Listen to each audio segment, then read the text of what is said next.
आइए ध्यान देंगे। अंतरराष्ट्रीय व्यापार भूगोल खंड अ पाठ संख्या 9 है। अंतरराष्ट्रीय व्यापार, जिसको हम विदेशी व्यापार के नाम से भी जानते हैं, या भूगोल के खंड अ का पाठ संख्या 9 है। हमने कल के क्लास में इसके बारे में चर्चा प्रारंभ किया था और हमने कल पढ़ा था व्यापार क्या है, व्यापार के कितने वर्ग हैं, अंतरराष्ट्रीय व्यापार के इतिहास को भी जाना था, उसके महत्व को भी जाना था, अंतरराष्ट्रीय व्यापार का आधार क्या होता है ये जाने थे। इसके बाद अंतरराष्ट्रीय व्यापार के महत्वपूर्ण पक्ष, विश्व व्यापार संतुलन और अंतरराष्ट्रीय व्यापार के प्रकार को हमने कल के क्लास में चर्चा किया था। हमने कल की क्लास में लास्ट टॉपिक पर चर्चा किया था WTO, वर्ल्ड ट्रेड ऑर्गेनाइजेशन। अंतरराष्ट्रीय व्यापार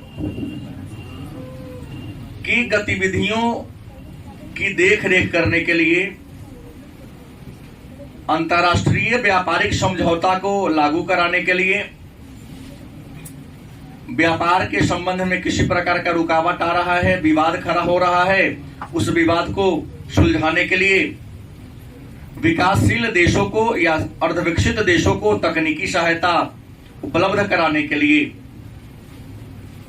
एक अंतरराष्ट्रीय संगठन की स्थापना की गई, अंतरराष्ट्रीय व्यापारिक संगठन की स्थापना की गई, जिसका नाम था WTO। WTO, इसकी स्थापना 1 जनवरी 1995 ईस्वी को की गई और इसका मुख्यालय जेनेवा में है। जेनेवा स्विट्जरलैंड का एक शहर है और राजधानी भी है। तो स्विट्जरलैंड के जेनेवा शहर में इसका मुख्यालय बनाया गया। और WTO का पुराना नाम, प्राचीन नाम गैट था। WTO का पुराना नाम क्या था? GATT, general agreement trade and tariff. और गैट का गठन 1948 में किया गया था। और किसको नहीं, 48 में ठीक हूं मैं, 1900 कहीं 47 लिख देता अलग बात है, लेकिन 1948 में गैट का क्या किया था? गठन किया गया था। और इसी गैट को 1992 ईस्वी में एक डंकन प्रस्ताव आया था। उसी प्रस्ताव में इसके ये प्रशुल्क समझौता था, ये इसके नाम को बदल करके नाम बदलने की बात की गई और उसी के नाम बदलकर विश्व व्यापार संगठन, वर्ल्ड ट्रेड ऑर्गेनाइजेशन। गैट का भी मुख्यालय जिनेवा में ही था, इसलिए विश्व व्यापार संगठन का मुख्यालय भी जिनेवा में रख दिया गया। और वर्तमान समय में WTO में 164 देश इसके क्या है सदस्य। विश्व के 164 देश इसके क्या है? सदस्य हैं। तो ये तो पूरे विश्व के व्यापारिक संगठनों, संस्थाओं और देशों पर नियंत्रण करने वाली संस्था है। लेकिन हम पढ़ेंगे अभी प्रादेशिक व्यापार समूह। क्या पढ़ना है? एक टॉपिक है आज का, नाम है प्रादेशिक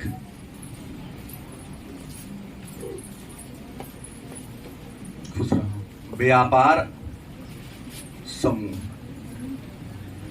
प्रादेशिक व्यापार समूह का मतलब क्या हुआ? तो विश्व के अलग अलग क्षेत्र के देशों ने अपने क्षेत्र के सर्वांगीण विकास के लिए अपने आसपास के देशों को मिलाकर एक समूह का निर्माण किया है, ताकि व्यापार ही किसी देश के समृद्धि का आधार होता है। जो देश व्यापारिक रूप से जितना आगे होता है, समृद्ध होता है, वह देश आर्थिक रूप से उतना ही क्या होता है? सशक्त या मजबूत होता है। तो विश्व में लगभग 120 व्यापारिक समूह हैं। विश्व में कितने व्यापारिक समूह हैं? लगभग 120 व्यापारिक समूह हैं। और ये जो 120 व्यापारिक समूह है, विश्व का 52% व्यापार, कितना? 52% व्यापार 120 व्यापारिक समूह देशों के द्वारा किया जाता है। मतलब व्यापारिक समूह संसार में कितने हैं? लगभग 120 हैं। 120 के बारे में तो चर्चा नहीं करना है, 2-4 के बारे में चर्चा करना है। तो इसमें एक के बारे में चर्चा करता हूं। हम एशिया महादेश के हैं, तो हालांकि हम पॉलिटिकल साइंस में इसके बारे में चर्चा कर चुका हूं, लेकिन यहां भी 2 लाइन उसके बारे में चर्चा कर देना उचित समझता हूं, जिसका नाम क्या है? नंबर 1 में ASEAN, आसियान।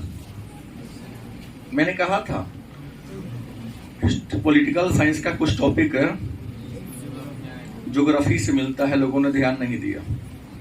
आज जो बच्चे पॉलिटिकल साइंस नहीं पढ़े, अब बार-बार कल पर सर एक बार और पॉलिटिकल शुरू कर दीजिए, मेरा चेंज हो गया। वो तो मेरे मन पर निर्भर करता है ना, शुरू करूं या ना करूं, क्योंकि हमने पढ़ने के लिए रिक्वेस्ट किया था सबको कि अन्य विषय पढ़ो या ना पढ़ो, हिस्ट्री पॉलिटिकल कॉमन पढ़ो। नया बच्चा होगा तो शुरू करूंगा, नहीं तो शुरू नहीं करूंगा। रिवीजन चलेगा ना, हर विरोही चलते रहेगा, नहीं चलेगा। आसियान क्या है? तो सबसे पहला, आसियान एक प्रादेशिक व्यापारिक समूह है। इसको लिखा जा सकता है, इमामुद्दीन गलत किसे? आसियान एक प्रादेशिक व्यापारिक समूह है। और आसियान जिसका पूरा नाम है association of South East Asian nation. Political में बताया हूं, A for association, S for South, E for East, A for Asian, N for nation. मतलब दक्षिण पूर्व एशिया के, साउथ माने दक्षिण होता है, ईस्ट माने पूर्व होता है, दक्षिण पूर्व एशिया के देशों का एक व्यापारिक समूह है। और इसका गठन आपको पता ही है कि 8 अगस्त 1967 ईस्वी को इसकी स्थापना की गई। कहां की गई? जकार्ता में। मुख्यालय भी जकार्ता है। और जकार्ता कहां है? इंडोनेशिया में है। और दक्षिण पूर्व एशिया के 10 देश, सदस्य देशों की संख्या कितनी है? 10 है। आसियान क्या है? तो पहला लाइन होगा, भूगोल के दृष्टिकोण से देखा जाए तो आसियान एक प्रादेशिक व्यापारिक समूह है। आसियान एक प्रादेशिक व्यापारिक समूह है जो दक्षिण पूर्व एशिया के 10 देशों का एक व्यापारिक संगठन है। इसकी स्थापना 8 अगस्त 1967 ईस्वी को की गई। इसका मुख्यालय इंडोनेशिया के जकार्ता शहर में है। और दक्षिण पूर्व एशिया के 10 देश इसके क्या हैं? सदस्य।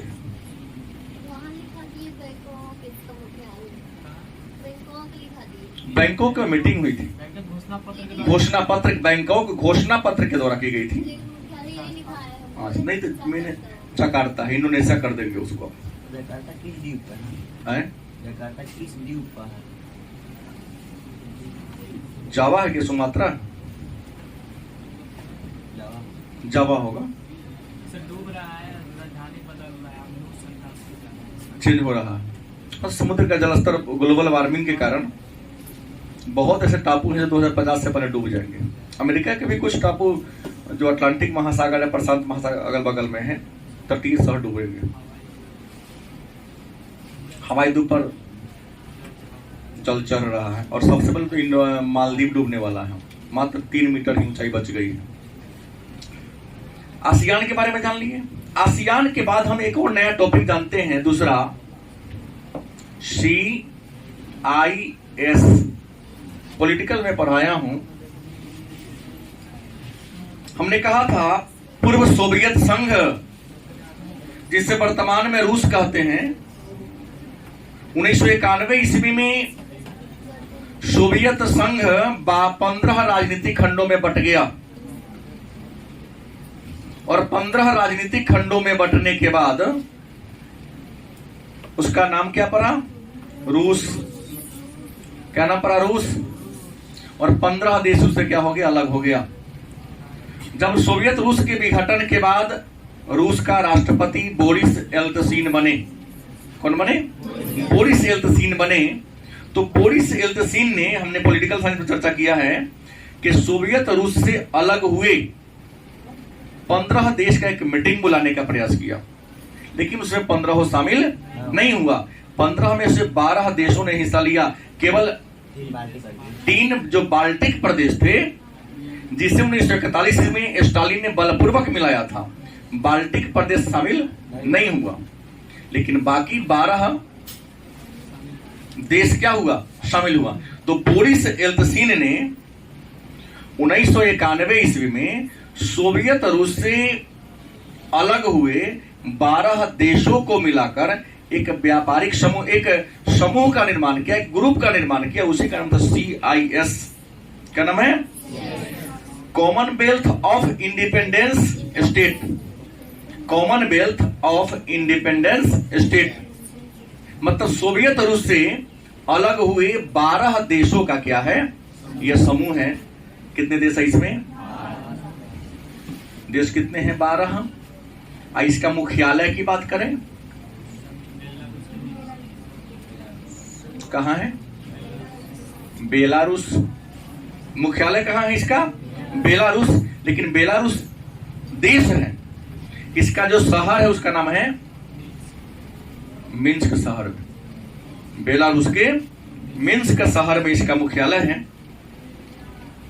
तो CIS क्या है? 2 अंक का ही प्रश्न करेगा, ज्यादा लंबा नहीं करेगा। तो आप लिखोगे CIS, जिसका पूरा नाम कॉमनवेल्थ ऑफ इंडिपेंडेंस स्टेट। ध्यान देंगे, CIS जिसका पूरा नाम है कॉमनवेल्थ ऑफ इंडिपेंडेंस स्टेट। इसकी स्थापना 1991 ईस्वी में रूस के पहले राष्ट्रपति बोरिस येल्तसिन ने सोवियत रूस से अलग हुए 15 शामिल नहीं हुआ, 12 देशों को मिलाकर किया। इसका मुख्यालय कहां है? बेलारूस के मिन्स्क शहर में।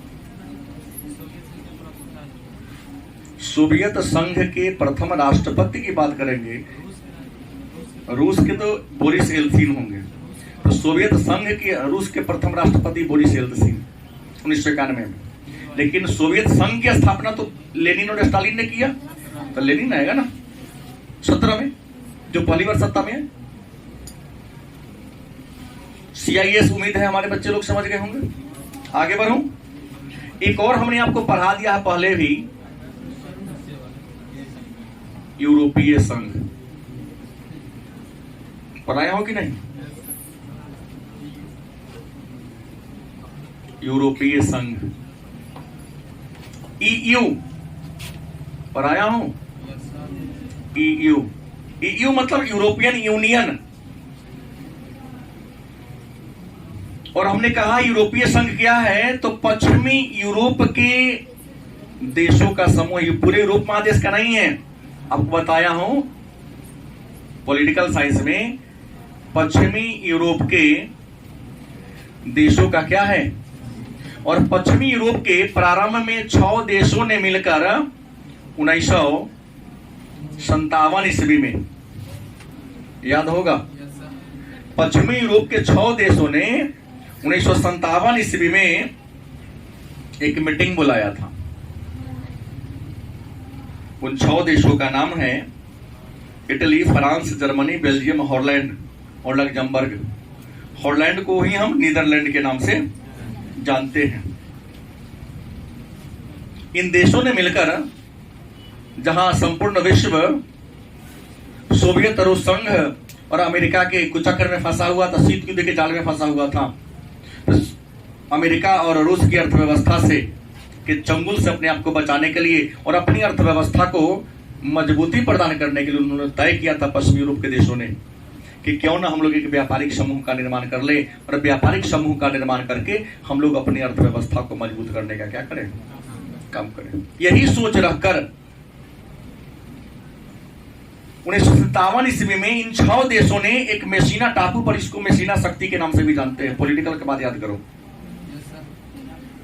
एक समूह की स्थापना करने की बात किया। नाम क्या रखा? यूरोपीय संघ। हालांकि वर्तमान समय में इसमें सदस्य देशों की संख्या कितनी है? प्रारंभ में कितना था? 6, और वर्तमान में कितने हैं? 28। ब्रिटेन हटा या नहीं हटा? हट गया हट गया था, 27 कर दीजिए। लेकिन एक फिर तो छूट गया है ना, हाँ एक और छूट गया ना। तो वर्तमान सदस्यों की संख्या कितनी है? और हाल में ही कौन सदस्य हटा है? ब्रिटेन 2019 में हटा, लेकिन फिर भी इसमें सदस्य देश कितने रह गए हैं? और इसका मुख्यालय कहाँ है? तो इसका मुख्यालय कहाँ है? ब्रुसेल्स में है।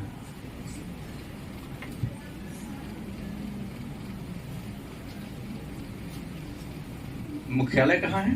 ब्रुसेल्स में है। और आपको पढ़ा दी, इस संगठन का अपना मुद्रा है,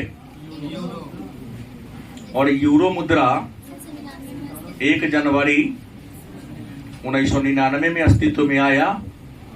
और कितने देश? और यूरोपीय संघ के 19 गो देश यूरो मुद्रा को अपनाए हुआ। 2 अंक का प्रश्न है, ज्यादा दिमाग नहीं लगाना है। पॉलिटिकल साइंस में आएगा तो फिर ज्यादा दिमाग लगा के चलना पड़ेगा आपको। क्या? तो यूरोपीय संघ क्या है? तो यूरोपीय संघ पश्चिमी यूरोप के 28 देशों का एक संगठन है। यूरोपीय संघ, जिस मतलब अंग्रेजी में यूरोपियन यूनियन, पश्चिमी यूरोप के 28 देशों का एक संगठन है। इसकी स्थापना प्रारंभ में पश्चिमी यूरोप के 6 देशों ने मिलकर किया था। स्थापना 1957 में आया, लेकिन स्थापना इसकी रियल में हुई थी 1958 में। काम करना शुरू किया 1958 से। इसका मुख्यालय ब्रुसेल्स में है। इसका अपना एक अलग मुद्रा है जिसका नाम क्या है? यूरो। और बिना किसी रोक टोक के, बिना किसी प्रतिस्पर्धा के ये 28 देश आपस में क्या करते हैं? व्यापार करते हैं। सबका समान कस्टम शुल्क, सीमा शुल्क सबका क्या है? समान है। और अपनी अर्थव्यवस्था को मजबूती करने का क्या करते हैं? काम करते हैं। और आपको बता दें कि विश्व के व्यापार में अगर हम बात करें, विश्व व्यापार में 40% हिस्सेदारी दे रहा है। मैंने विश्व व्यापार में अगर सबसे बड़का किसी की साझेदारी है तो यूरोपीय संघ का। इतना बड़का व्यापारिक प्रतिशत किसी का, कोई समूह का नहीं है। एक और है लैटिन अमेरिकी एकीकृत संघ। चौथा एक टॉपिक ले रहा हूं, लैटिन अमेरिकी एकीकृत संघ। लैटिन अमेरिका मतलब दक्षिण अमेरिका। लैटिन अमेरिका मतलब दक्षिणी अमेरिका। दक्षिण अमेरिका महादेश में ऐसे भी देशों की संख्या कम है ना। वहां का जो सबसे मुख्य प्रमुख देश है वो है कौन? ब्राजील। तो दक्षिण अमेरिका बहुत ही पिछड़ा हुआ महादेश है। और वहां के जो भी देश हैं, आर्थिक बदहाली से, ब्राजील को भी छोड़ दिया जाए, आर्थिक बदहाली से गुजर रहा था। तो 1960 ईस्वी में, कब? 1960 ईस्वी में दक्षिण अमेरिका महादेश के या लैटिन अमेरिका महादेश के देश हैं Argentina, Bolivia, Brazil, Colombia, Ecuador, Mexico, Paraguay, Peru, Uruguay, Venezuela. Mexico सीमा पर है, लेकिन शामिल हो, इस समूह में शामिल है। मतलब 1960 में दक्षिण अमेरिका के कितने देशों ने? लैटिन अमेरिका के 10 देशों ने मिलकर एक व्यापारिक समूह का गठन कर दिया। उसी व्यापारिक संगठन का नाम है लैटिन अमेरिकी एकीकृत संघ। अंग्रेजी में LAIA। अंग्रेजी में इसका नाम क्या पड़ता है? LAIA, लैटिन अमेरिकी इंटीग्रेशन एसोसिएशन। लैटिन अमेरिकी इंटीग्रेशन एसोसिएशन मतलब लैटिन अमेरिकी एकीकृत संघ। स्थापना 1900। सदस्य देशों की संख्या 10। और मुख्यालय की बात करें इसके, हम मुख्यालय की बात कर ले कि इसका मुख्यालय कहां है, तो इसका मुख्यालय मोंटेवीडियो में है। मोंटेवीडियो में इसका क्या है? मुख्यालय है। और मोंटेवीडियो जो शहर है वो कहां है? उरुग्वे में। उरुग्वे दक्षिण अमेरिका का एक देश है। उरुग्वे के मोंटेविडियो में इसका क्या है, मुख्यालय है। इसका उद्देश्य क्या है, तो परस्पर सहयोग के द्वारा अपनी अर्थव्यवस्था को आर्थिक रूप से क्या करना, मजबूत करना। मतलब अगर आपसे 2 अंक का प्रश्न करे LAIA क्या है, या लैटिन अमेरिकी एकीकृत संघ क्या है, तो LAIA कैसे भी प्रश्न कर सकता है। तो LAIA जिसको लैटिन अमेरिकी एकीकृत संघ कहते हैं, इसकी स्थापना लैटिन अमेरिका के 10 देशों ने मिलकर 1960 में किया था। इसका मुख्यालय उरुग्वे की राजधानी मोंटेविडियो में है। इसका उद्देश्य क्या है, तो परस्पर सहयोग के द्वारा अपनी अर्थव्यवस्था को आर्थिक रूप से क्या करना, मजबूत करना। 5वां जिस व्यापारिक समूह के बारे में हमको चर्चा करना है उसका नाम है NAFTA, NAFTA,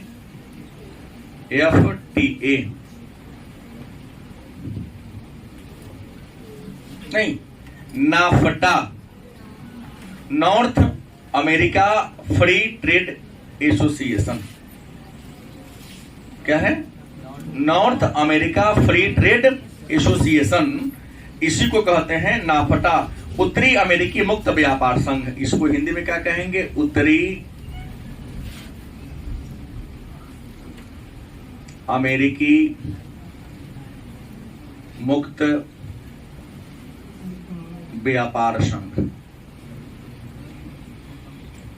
NAFTA, north America free trade association, north America free trade association मतलब उत्तरी अमेरिकी मुक्त व्यापार संघ। इसका गठन 1988 ईस्वी में किया गया। कब किया गया, 1988 ईस्वी में। किन किन देशों ने, तो उत्तरी अमेरिका में तो 3 को मेन देश सही है, अमेरिका,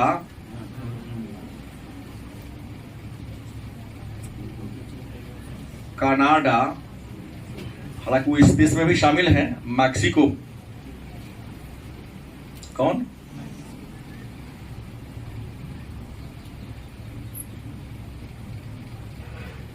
इन 3 देशों ने किया। मैक्सिको न हालांकि उत्तरी अमेरिका में ही अपने आप को ये करता है, लेकिन पूरा सीमा पर एकदम दक्षिण अमेरिका, उत्तरी अमेरिका के महादेश एकदम नीचा है, पनामा नहर से थोड़ा सा ऊपर देखेंगे इसको आप। तो नाफ्टा क्या है, तो नाफ्टा नाफ्टा जिसका पूरा नाम है North America free trade association मतलब उत्तरी अमेरिकी मुक्त व्यापार संगठन। इसकी स्थापना उत्तरी अमेरिका महादेश के 3 देश अमेरिका, कनाडा और मैक्सिको ने मिलकर 1988 में इसकी क्या किया था, स्थापना किया था। काम क्या है कि अपनी अर्थव्यवस्था को व्यापार के माध्यम से मजबूत करना। छठा जिस समूह के बारे में चर्चा करना है, नाम सुने होंगे, OPEC, ओपेक। हाँ, ओपेक ओपेक क्या है, तो organisation of petroleum exporting countries. क्या हो, ओपेक क्या है, तो organisation of, O for organisation of petroleum, पीसे इस एक्सपोर्टिंग, सी फॉर कंट्रीज, मतलब दुनिया के जितने भी पेट्रोलियम के उत्पादक और निर्यातक देश हैं उन देशों के समूह का नाम क्या है, ओपेक। ये कह सकते हैं पेट्रोलियम के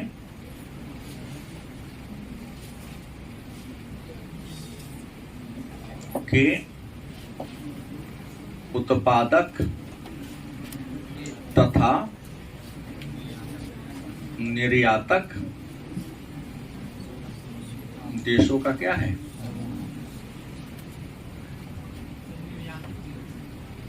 हाँ, एक्सपोर्ट मतलब निर्यात ना होता है। एक्सपोर्ट मतलब क्या होता है, इंपोर्ट माने आयात। ये आयात क्यों करेगा, ये तो निर्यातक है। ओपेक क्या है, संसार के जो पेट्रोलियम के उत्पादक और निर्यातक देश हैं उसी के समूह का नाम क्या है, ओपेक। और इसकी स्थापना की बात करें तो 1960 ईस्वी में किसने किया था, इराक ने किया था। कहां पर, बगदाद में। तो इसका मुख्यालय भी कहां है, बगदाद में ही है। उद्देश्य क्या है, तो पेट्रोलियम उत्पादक देशों में समन्वय और एकता स्थापित करना। उद्देश्य क्या है? तो पेट्रोलियम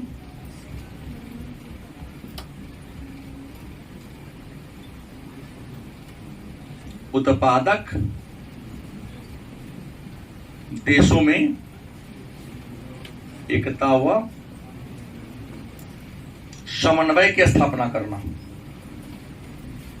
तो ओपेक क्या है? उम्मीद है इस बात को आप लोग क्या कर गए होंगे, समझ कर गए होंगे। और वर्तमान समय की बात करें तो बगदाद में स्थापना हुई, लेकिन इसका मुख्यालय कहां बना दिया है? मुख्यालय की बात करें, इसका मुख्यालय वियना में बना दिया है। कहां बना दिया गया है?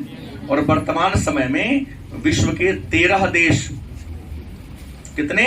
13 देश इसके सदस्य है। और संपूर्ण विश्व का 81.5% पेट्रोलियम पर इसका कब्जा है। 81.5% पेट्रोलियम इस ओपेक देशों के पास है। जैसे तय करे का कीमत आपको मजबूरी है उसी कीमत पर लेना पड़ेगा। एक प्रश्न आया कि ओपेक क्या है? 2 नंबर का प्रश्न कई बार पूछा गया है कि ओपेक क्या है। आप क्या लिखोगे? ओपेक, जिसका पूरा नाम है organisation of petroleum exporting countries, मतलब पेट्रोलियम के उत्पादक तथा निर्यातक देशों का समूह है। इसकी स्थापना 1907 में इराक के बगदाद शहर में की गई। इसका मुख्यालय ऑस्ट्रिया की राजधानी वियना में है। इसका उद्देश्य क्या है? तो पेट्रोलियम उत्पादक देशों में एकता व समन्वय स्थापित करना। 13 संसार के 13 पेट्रोलियम उत्पादक देश इसके क्या हैं? सदस्य हैं। सभी एक ही महाद्वीप के नहीं हैं, अलग अलग महाद्वीप के हैं। 13 सदस्य हैं और संपूर्ण विश्व के पेट्रोलियम का 81.5% पेट्रोलियम पर इनका क्या है? कब्जा है, दबदबा है। और एक लास्ट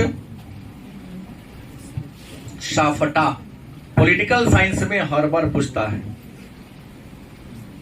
1 नंबरी प्रश्न कि साफटा की स्थापना या साफटा समझौता कब लागू हुआ था?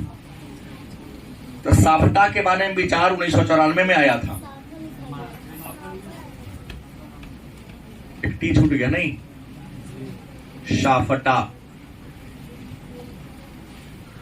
साफटा समझौता लागू कब हुआ था? हर साल पॉलिटिकल साइंस में 1 अंक का प्रश्न आता ही है। तो साफटा पर तो विचार, सबसे पहले बता दूं कि विचार आया था 1900, लेकिन साफटा समझौता का लागू 2006 में किया गया था, नहीं 6 में। अब ये तो साफटा है क्या, या साफटा कहते किसे हैं? स्पेलिंग से फुल फॉर्म डालिए पहले।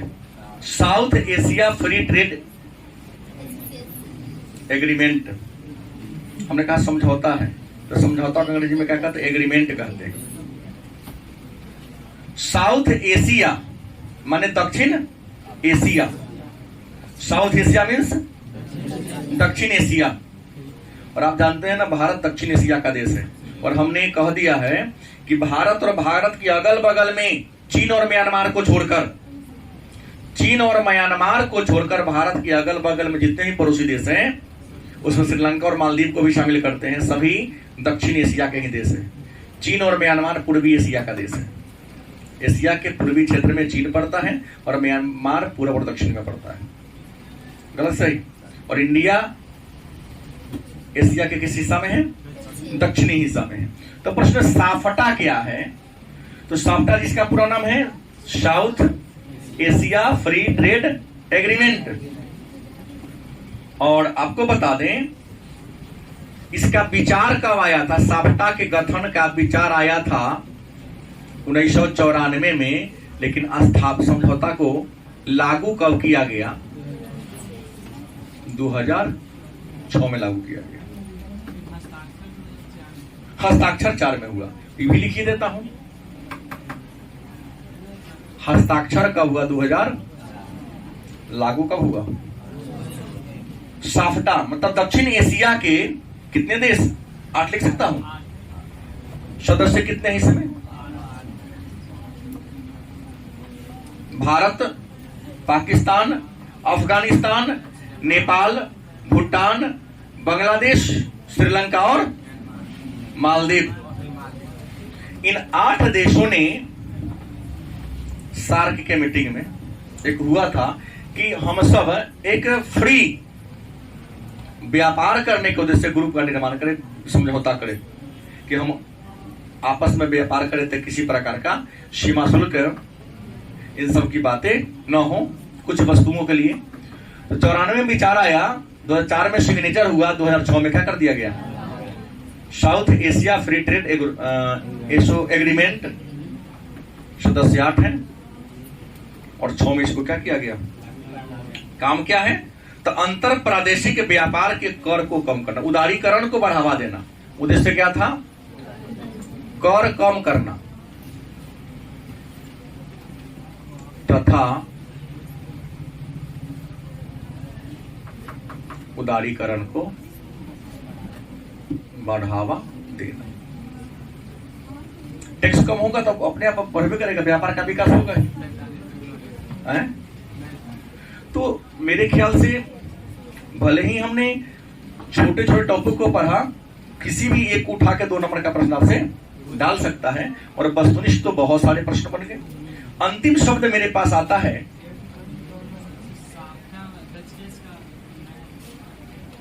बंदरगाह। साप्ता का आप किससे जोड़ रहे हैं, दक्षेस मतलब सार्क से, सही बात है। उन्हीं सब देश ने मिलकर बनाए हुए किया। हम तो पहले बोलते हैं कि इंडिया के अगल बगल के जो हैं, क्या बोले हैं, नहीं नया रूप नहीं, समझौता है, वो समूह है, समझौता है। साप्ता एक समझौता है, सार्किक समूह है, दोनों में ही अंतर है। क्या जी, कर को कम करने के लिए, उदारीकरण को बढ़ावा देने के लिए एक समझौता किया गया था, टैक्स को कम करना है। अब है बंदरगाह, जिसे अंग्रेजी में पोर्ट कहते हैं। बंदरगाह है क्या, तो जहां पर जलयान ठहरते हैं, नहीं बंदर हो नहीं कहेंगे, जहां पर जहाज खड़ा होते ठहरते हैं, सामान को उतारते हैं, सामान को लादते हैं, उसी को क्या कहते हैं, बंदरगाह। अंग्रेजी में क्या कहते हैं, पोर्ट, PORT। एक बार 2 अंक का प्रश्न पूछा गया था कि पतन को या पोर्ट को या बंदरगाह को अंतरराष्ट्रीय व्यापार का द्वार कहते हैं क्यों?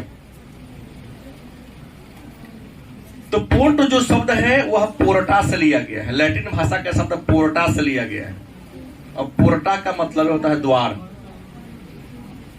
अब पोर्ट माने होता है पतन, बंदरगाह, बंदरगाह वह सामान है, वह स्थान है, सॉरी, जहां पर जहाज आते हैं, सामान को उतारते हैं और कहीं पर जाने के लिए सामान को लाद कर ले जाते हैं। क्योंकि विदेशी व्यापार का अधिकांश कारोबार बंदरगाह के माध्यम से होता है, विदेशी वस्तु ये बंदरगाह के माध्यम से किसी देश में प्रवेश करती है, इसलिए विद्वानों ने पोर्ट को या पतन को अंतरराष्ट्रीय व्यापार का क्या कह दिया।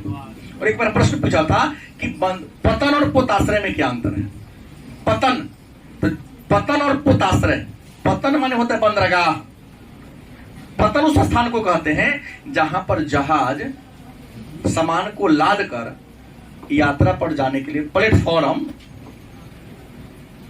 पतन मतलब प्लेटफॉर्म, जहां पर एक गाड़ी खड़ी है, यात्री चढ़ेंगे खुल जाएगी। अब पोताश्रय, जहाज कहीं से चल के आया है, उसकी साफ सफाई के लिए, मरम्मत करने के लिए जहां पर खड़ा किया जाता है उसको हम पोताश्रय, माने रेलवे की भाषा में यार्ड। 2 नंबर का प्रश्न 2 से 3 बार पूछा गया कि पतन और पोताश्रय में क्या अंतर है।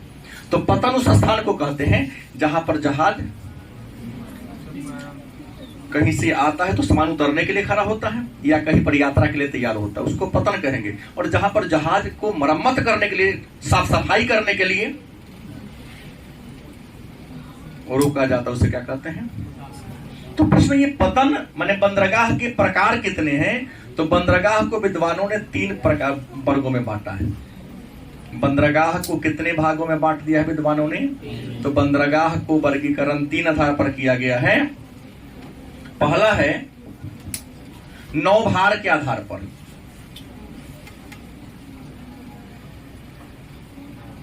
नौ जो जहाज चलता है उसे कितना भारी सामान लाता है उसके आधार पर, नौभार के आधार पर। दूसरा अवस्थिति, माने कहां है उसके आधार पर, और तीसरा विशिष्टीकरण के आधार पर। हर बंदरगाह की कुछ न कुछ विशेषता होती है, गलत सही। तो बंदरगाह को कितने भागों में बांटा गया है? 9 भार के आधार पर। और आपको बता दें 9 भार के आधार पर बंदरगाह के 3 प्रकार हैं। 9 भार के आधार पर बंदरगाह के कितने प्रकार हैं? तो 9 भार, नाव पर जो भारी सामान ढोया जाता है उसको 9 भार कहेंगे। 3 प्रकार हैं। पहला औद्योगिक पतन,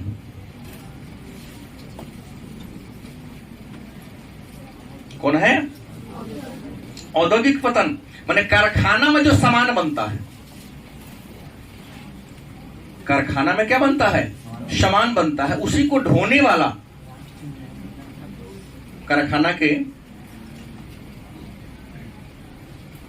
सानिध्य में ही उसके आधार मानकर ही जो बंदरगाह बना दिए गए उसे क्या कहते हैं?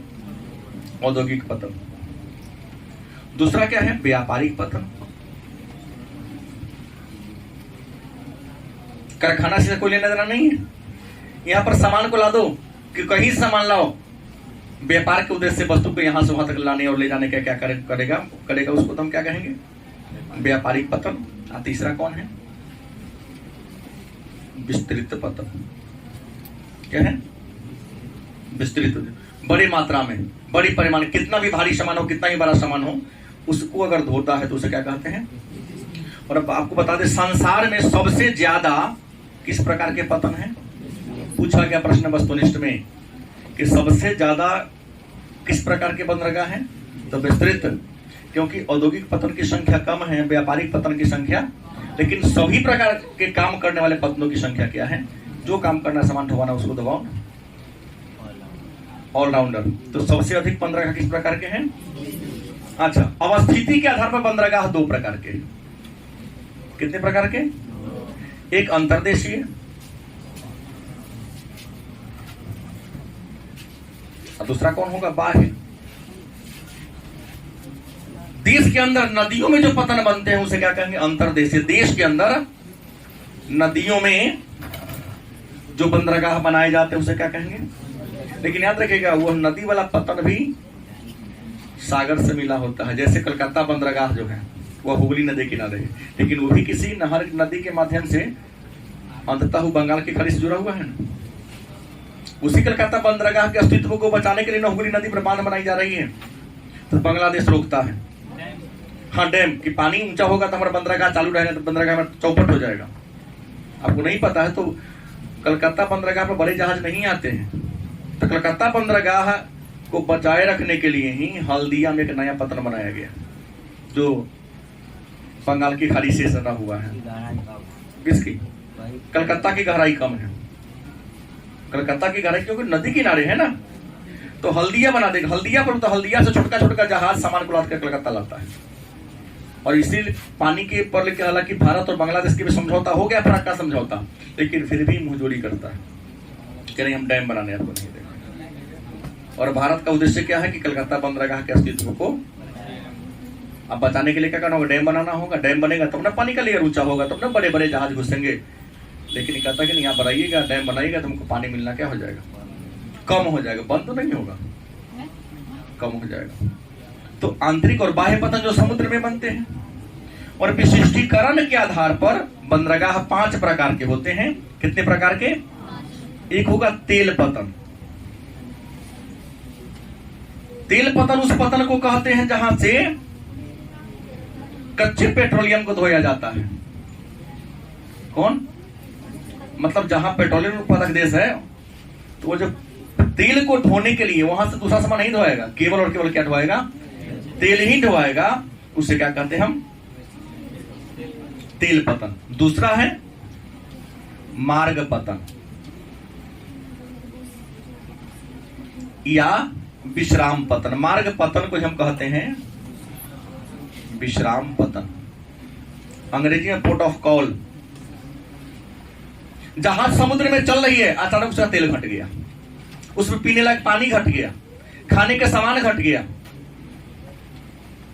क्या होगा? समुद्र के बीच में जो टापू वहां पर बनाया गया है बंदरगाह, तो जहाज की विश्राम करने के लिए, उसमें तेल भरने के लिए, पानी भरने के लिए, खाना पीना की आपूर्ति करने के, क्योंकि समुद्र के बीच में होटल से बड़े बड़े होटल बने हुए हैं।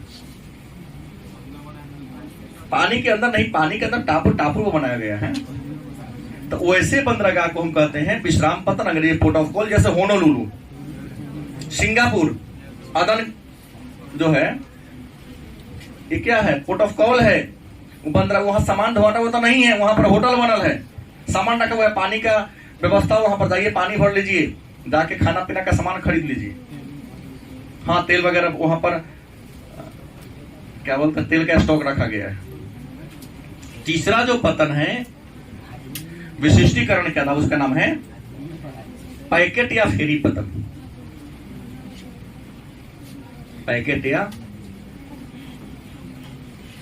फेरी पतन। छोटी दूरी की यात्रा करने के लिए ना होता, लोग घूमने जाता है, चलिए हमको यहां से पहुंचा दीजिए। हाँ, गोवा जाते हैं घूमने, मुंबई जाते हैं घूमने, कलकत्ता से बंगाल की खाड़ी में सैर करके चला। तो छोटी दूरी तय करने के लिए जो बंदरगाह बने हैं, वहां से कहिएगा हमको ले चलिए ना श्रीलंका, तो न ले जाएगा। छोटे मोटे दूरी को तय करने के लिए जिस बंदरगाह का निर्माण किया, वहां छोटा छोटा जहाज रहेगा, उसको हम क्या कहते हैं, पैकेट पतन। पैकेट छोटे होता है ना, पैकेट थोड़ी होता है कि झोरा का पूरा सामान पैकेट में आ जाएगा। पैकेट का मतलब क्या, थोड़ा मोड़ा सामान आने वाला, कागज 2-4 गो सुबह आएगा, उसी को हम फेरी पतन, क्योंकि फेरा लगाने वाला। चौथा जो है उसका नाम है आंत्रपो। क्या नाम है, आंत्रपो।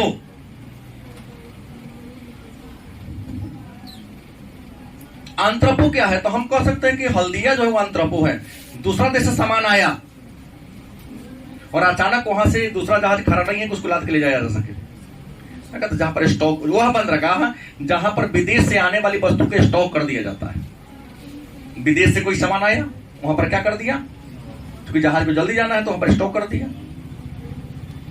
जैसे बहुत बड़े मात्रा में गिट्टी सीमेंट सब आता है, तो रेलवे से, रेल से आता है, तो रेल के बगल में उसका डिपो बना हुआ है, वहां पर स्टॉक कर दिया। वहां से ट्रक से, टेलर से ढोवाते रहो, है कि नहीं। तो बड़े मात्रा में बड़े जहाज पर विदेशों से बड़ी मात्रा में सामान आया और किसी बंदरगाह पर उसको स्टॉक कर दिया, यहाँ से धीरे धीरे ढोआएगा। हाँ, छोटे छोटे जहाज यहाँ से उठा के लेके जाएंगे, क्योंकि बड़े जहाज स्थल के किनारे नहीं आते हैं, नहीं जा पाएगा, सट जाएगा नीचे, क्योंकि उसके लिए कम से कम वहां भी पानी की गहराई 1.5 किलोमीटर चाहिए। जहां 500 मीटर 200 मीटर पानी की गहराई होगी वहां नहीं आएगा, सटिए जाएगा ना, क्योंकि जो बड़े बड़े जहाज होते हैं उसका तो नीचे की गहराई होती है 100-200 फीट तक, नीचे ऑलरेडी डूबले रहता है, उसके नीचे बाहर से 100 मीटर डूबा रहता है।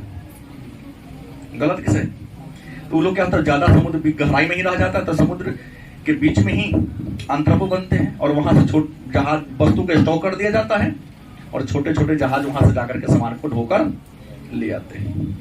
और 5वां क्या है, नौसेना पतन।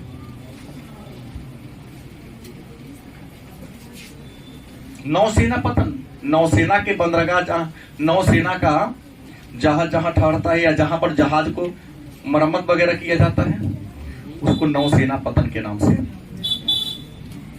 और ये बात तो आप लोग पहले से ही जानते हैं कि किसी भी देश के भूमि से 12 न्यूट्रिकल मील तक उसके अधिकार क्षेत्र में आता है, उस 12 किलोमीटर के अंदर तक कोई देश अपने जहाज को भी नहीं ला सकता है। और एक होता है विशेष आर्थिक क्षेत्र, भारत के स्थलीय सीमा से या तटीय सीमा से 200 किलोमीटर के क्षेत्र तक प्राकृतिक संसाधन को दोहन करने का अधिकार है। लेकिन इसमें कोई देश अपन जहाज को ले जा सकता है परमिशन लेके, लेकिन 200 किलोमीटर के अंदर जो संसाधन होगा उसको ले नहीं सकता। वो हम जब करेगा यूज तो इंडिया ही करेगा।